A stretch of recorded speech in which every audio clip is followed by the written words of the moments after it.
မတန်မယာပြေဝန်းနေတဲ့လာမင်းကြီးကိုမော့ကြည့်လိုက်ရင်လာထဲမှာအဖိုးဟာမောင်းထောင်းနေပြီးဘေးနားမှာယုံလေးတစ်ကောင်ထိုင်ကြည့်နေတာကိုတွေ့ရလိမ့်မယ်။ဒါပေမဲ့အဲ့ဒီအဖိုးရဲ့ခြေထောက်အောက်မှာထူးဆန်းတဲ့ဖျားတစ်ချက်ရှိနေတာကို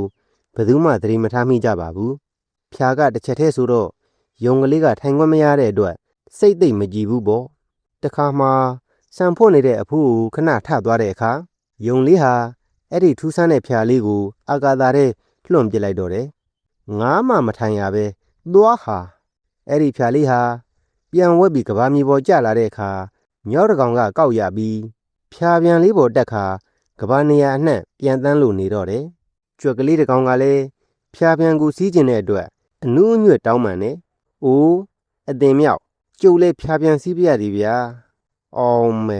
ကြွက်စုပ်ကများရာဆဆဒီဖျားပြန်နဲ့မင်းနဲ့တန်းသလားကွာ။မြောက်ဟာဘဝင်မြင့်ပြီးမြို့ရွာတွေပေါ်ဖြတ်တန်းသွားတိုင်း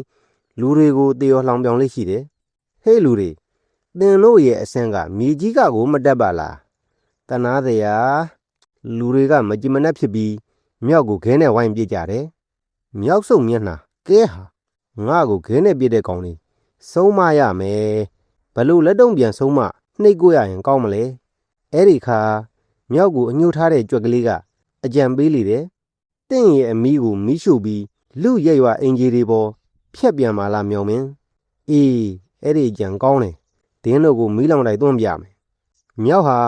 သူ့မိသူမီးရှို့ပြီးလူတွေရဲ့ရွာတွေပေါ်ဖျားပြန်စီးသွားကတိုက်တာအင်ဂျီတွေကိုမီးရှို့ဖို့ကြိုးစားတယ်သူ့မိကမီးဟာဖျရဲ့တောင်စွန်းကိုထိမိပြီးမီးလောင်လေတော့တယ်